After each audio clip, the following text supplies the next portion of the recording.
What's up, baby? Hey, buddy. The fuck are you wearing? Joe Montana, baby. Damn it. Can you hear me? Yeah. Yeah, I can hear you. Hello, Billiam. Hey. Big plans this evening? I don't know yet. Is this a 4-day weekend? Yes, sir. Now it all comes full circle. It all comes full circle. Here we go. Left work a little early today. Oh, yeah? Got home at 3:30. Cheers, boys. Cheers, Billiam. Cheers. Billy Badwords smoking down the old Coronas. Nice. I like it. Old fashioned. Back to the days when you'd bring a full cooler of Coronas and have a party. I think it was Came two home coolers. with this many. Oh, 2 coolers. No, I had one. I It brought was just one? Yeah, filled to the brink with Coronas. It was deceiving because over 2 days, I didn't see you once without 2 Coronas in your hands, Yeah. including 8 a.m. when it looked like you were going to shit and puke your brains into oblivion. Drank 48 of them that weekend. Drank every single one I had. It was surprising that it felt like 2 coolers worth, but no. Yeah. It's No, fine. just fun, I guess. I usually bring like a full case a day if I'm going out on an excursion like that. Bachelor party, camping. Yeah, Drink as sure. soon as I get up. I don't sleep in. I just get up and start drinking. I'm on Yeah. vacation. I'm on vacation. I hear you. You Is never that what made- you said to your kids 17 years ago? I'm on vacation. No, I went out for a pack of cigarettes and never came back. Yeah, that's what he says every time someone finds his number. Ah, yes. Dad, when are you coming home? I'm on vacation. I'm in jail, son. I don't want you to see me like this.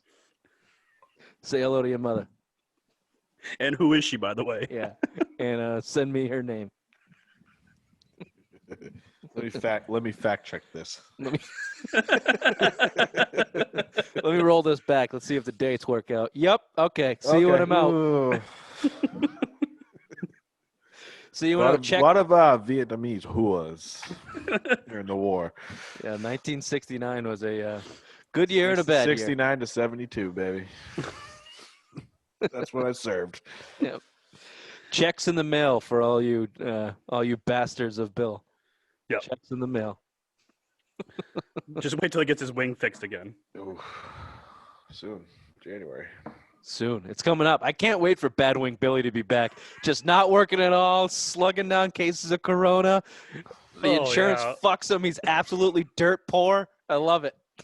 Yeah. That's the best bill that we That's could the have. best bill. We have dozens of tapes that we can't release because of that bill. Yep. Those are the classic episodes. Those are the actual Billy Bad Words. This is some kind of PC version of Billy Yeah. Bad Words. If that you we're can believe working that, through. folks. If you If can you believe that this is PC version. Ladies, if you can believe that, it's true. Wait for January. Ray, I like what you've done with the place. Thanks, Yeah. Bill. Yeah, it's really coming along. Yeah, I didn't want to hear Rich bitch about, oh, do anything today? What'd you do? You got time to paint? What's up with that exposed pipes over to on your right hand shoulder? Is that like your Brooklyn hipster look? You keep it exposed to Yeah. look. Yeah. Yeah, You so didn't I want look to, like, uppity. frame that in? No, I didn't. Not particularly, no. It's Thank called you, shabby chic, Bill, or cheap. though. I prefer the word cheap. If Yeah. the shoe fits. Yeah, that's right. All right, boys, welcome to the show. This is I literally don't even know what Are we doing fucking headlines or day it is. Sunday? Yeah, we'll do headlines. This is Something Mind Sports Show. November 6th. Friday headlines, November 6th. Thanks, Raymond. Welcome to the show.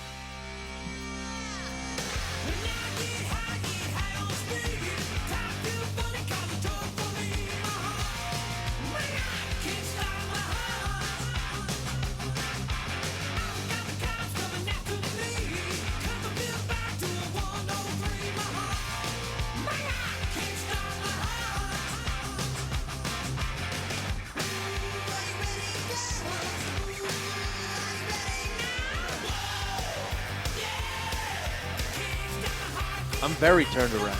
My day, I'm on no. Just gave birth. Yeah, I have no actual sleep cycle, so I don't really know what time of day it is. It sucks. It's 5:30. It's completely dark out, so that's really fucking me up. I've been paying attention to the election, which just seems to be going on, but there's no actual time at that either. So Never it's going just- to end. No, it's not. It's never just going to like, end. We'll it's get a just- new president in like 2 years. Because once the court battles draw out, it's when it's. I've already seen this on House of Cards and The Simpsons. If you want to watch any of those episodes, yeah, you'll find Biden will be dead by the time before he gets in office. This thing's going to get dragged. What we're waiting for, what we said last show, is for Sununu to finally send you a letter, Bill, and give the Queen his reign. Give the Queen his fucking reign. Actually, hold on. Bear with me 1 second, because I do have an announcement from one of our listeners that actually sent in an email that I wanted to read on the show. Oh, fuck. This is actually from a Mr. Raymond D. Langevin. Oh, he did send one in. He figured it out. Good for him. It's titled Queen. And this is what it reads. So let me think about this for a moment. If Bill is the queen and Raymond is his son, then obviously I must be the king and he is my fucking little bitch. Thank you. Short and sweet. That's sound goddamn logic to me. Yeah, that makes sense to me. We do share a wife, so I mean.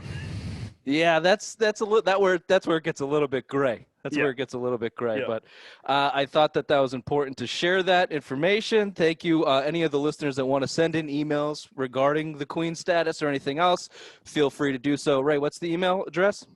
simplemindsportshow@gmail.com. Excellent. All right, let's get into the headlines. So let's start off Celtics today, boys.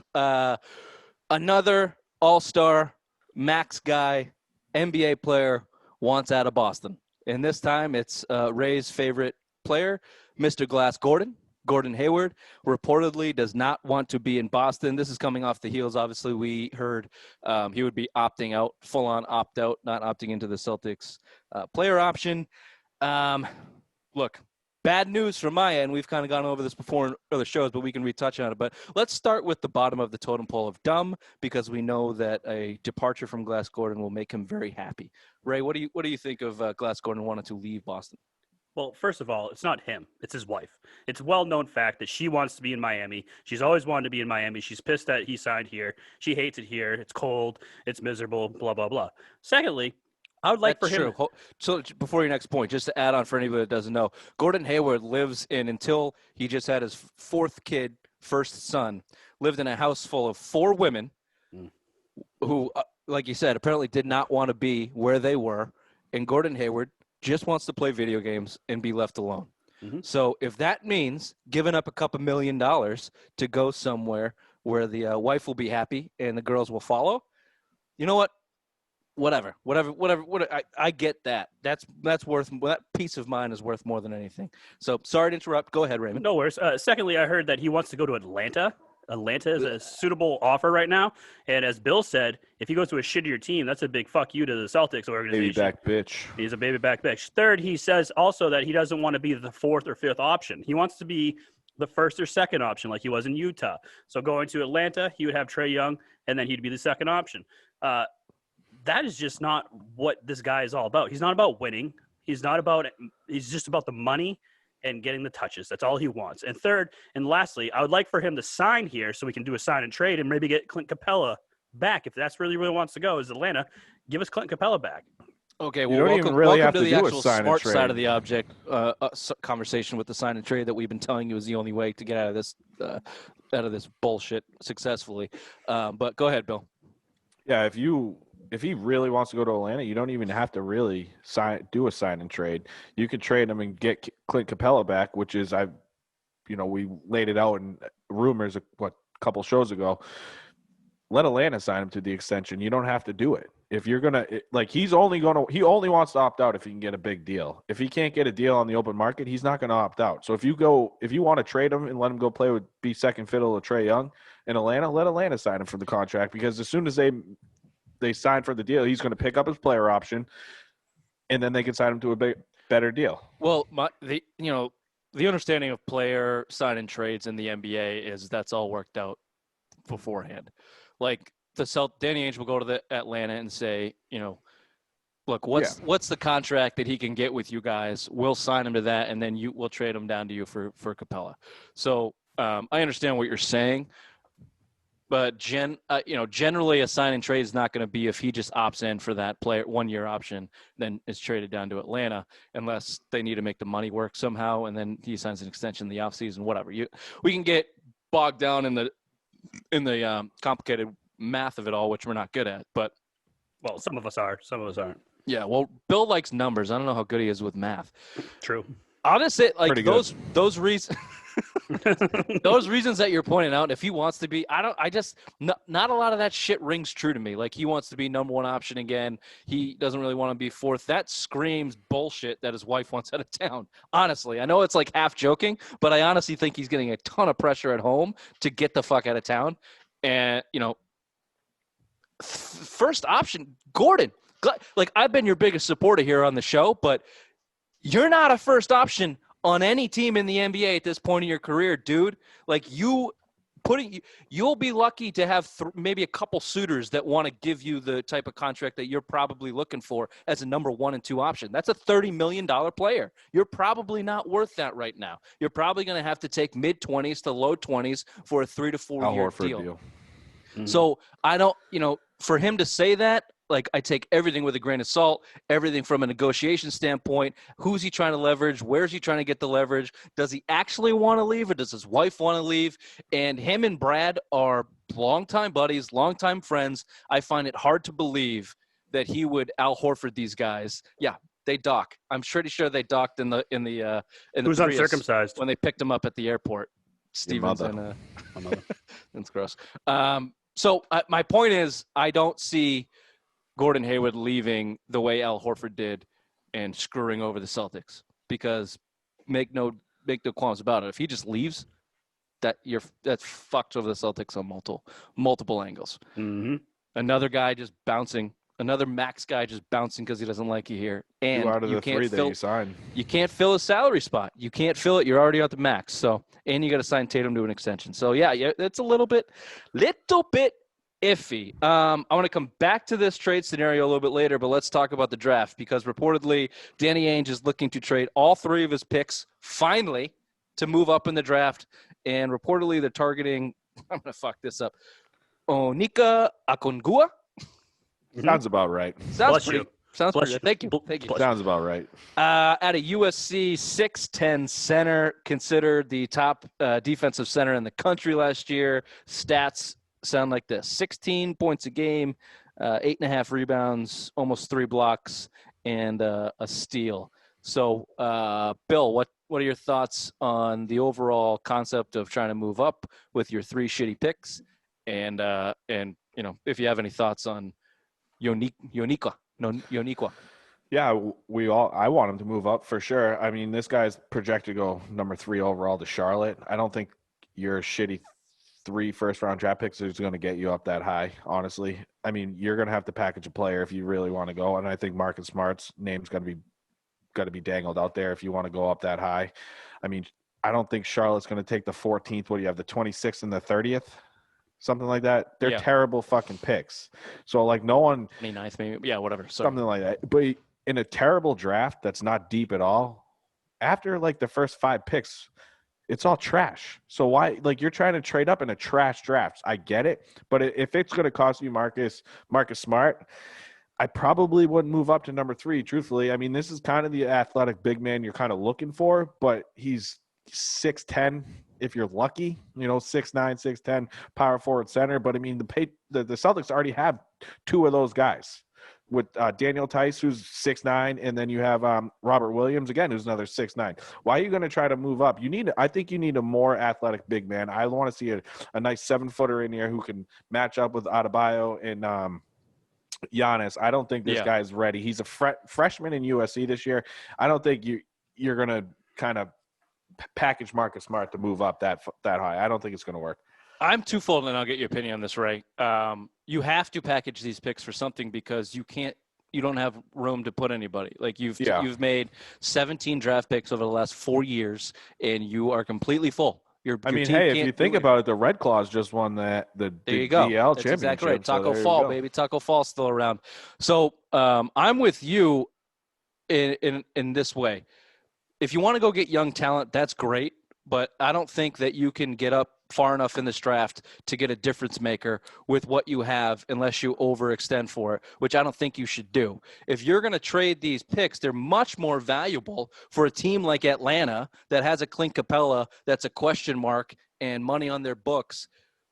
why aren't you targeting guys that are already in the league that have value to you that you could look and plug into that position instead of trying to bring along another rookie to fill a giant fucking hole? Jason Tatum is going into his 4th year. Jaylen Brown is going into his 5th year. We're not talking about rookies anymore. We're talking about guys that are about to hit their prime, and you're supposed to be making a title run. A rookie 6'10" center is not the guy to pair with them to try and do that. Now, that's taking into consideration that they don't make any other moves, that's the one big move they make. But I'm with you, Bill. I don't think they get up that high with those 3 picks without packaging somebody, and that somebody is Marcus Smart because it's the only one with any value unless they figure out some Unless you want to do like a Daniel Tice or something Hayward. like that, or even Gordon you can Hayward. Throw in the shit, but how much are they But worth? I mean, look at too, like Clint Capella, Miles Turner has been thrown out there, who I'm a big fan of Miles Turner too. So it's like you can send Gordon Hayward home. You know, if you could get something for Miles Turner, who's going to be a free agent at the end of next year, and Oladipo wants out there too. If you can work out a deal, I would love grab those back. I'm not saying the money will work, but if you're going to try to make a move for players in this league, Indiana should be the place you're going to try to move Gordon Hayward and those 3 draft picks if they're really trying to blow it up. Because Oladipo now is linked to Milwaukee. And then Miles Turner's still sitting there. If you can make the money work and go get both of those guys, that's the move you should make. Not trying to trade up in a 2-player draft. No, And this guy has the fucking Lonzo Ball stink all over him because he won a high school championship with those 2 cunts in high school. So I don't want any part of Yeah, this. but that's where they all go. They all go to the same spot. They're all California guys. They all went to the same high school. Fuck those guys. So Ray, where are you? So I assume you're with us on you're not going to get up there. You probably shouldn't with those 3 picks. Yeah. It's the NBA offseason is just fantasy land bullshit. So I agree that the Pacers are a destination that they should be looking at, and I think they are. Miles Turner is a guy looking to move. Obviously, Oladipo wants out of there. So, yeah, if you're the Indiana Pacers and you're not going to be able to keep these guys and you're looking at a full rebuild, sure, 3 first-round draft picks looks pretty good, but does a 31-year-old crippled Gordon Hayward at $25 million look good for 4 years? Raymond? No. So I've seen a bunch of these mock drafts, big-time blow-up mock drafts, like 3-team trades with the Pacers, Celtics, and somebody else where Oladipo goes somewhere. Utah. Celtics get Miles Turner and, all this crazy shit. And that's all fine, but, like, that stuff rarely ever comes to fruition. Yeah. So if we're talking about actual things that happen, let me pose this to you as a question. If Gordon Hayward wants out, and he gets out one way or another, doesn't matter to me for this question, and they package Marcus Smart to make another trade to try and improve their team. If you lose Gordon Hayward and Marcus Smart in the same offseason, is that too much? Should you be trying to keep at least one of those, or are you down to get rid of both of them, depending on what you get in return? If you get something really good in return, I'm down to get rid of both of them right now. Like, I think it's you just gotta say what are you getting in return? You gotta make a player X just so we can say, So let's call it Miles Turner and the USC kid. Yeah. Let's say they do 3. Let's say they're 3 draft picks of Marcus Smart, get the USC kid, and then they send Gordon Hayward out to Indiana and they get Miles Turner in his expiring contract. No, I'd do it. Nope. You're taking too much away from the team. You're banking on it again. A 19-year-old or 20-year-old rookie coming in. He's going to be a project. He's not going to play meaningful minutes because, again, if you're trading for this guy, you're going to rely on Robert Williams next year, a Time Lord, another year in the league, Daniel Tice. You still got Cantor floating around that you might bring back. So where's this guy going to play? If he's not making a meaningful impact right away with the short training camp now, which looks like they're going to start December 2nd or December 1st, why are you going to invest in the draft this year when you already got a crunch training camp? You have 3 preseason games to play. Well, right? I can answer that, not to interrupt you, but investing in the draft doesn't bother me. Getting rid of Marcus Smart to invest in the draft bothers me. Yeah, no, that's what I'm kind of. You got 3 first-round draft picks, but you can't use all. No, I am perfectly fine moving up if you can get a guy without subtracting from your roster. Like I don't want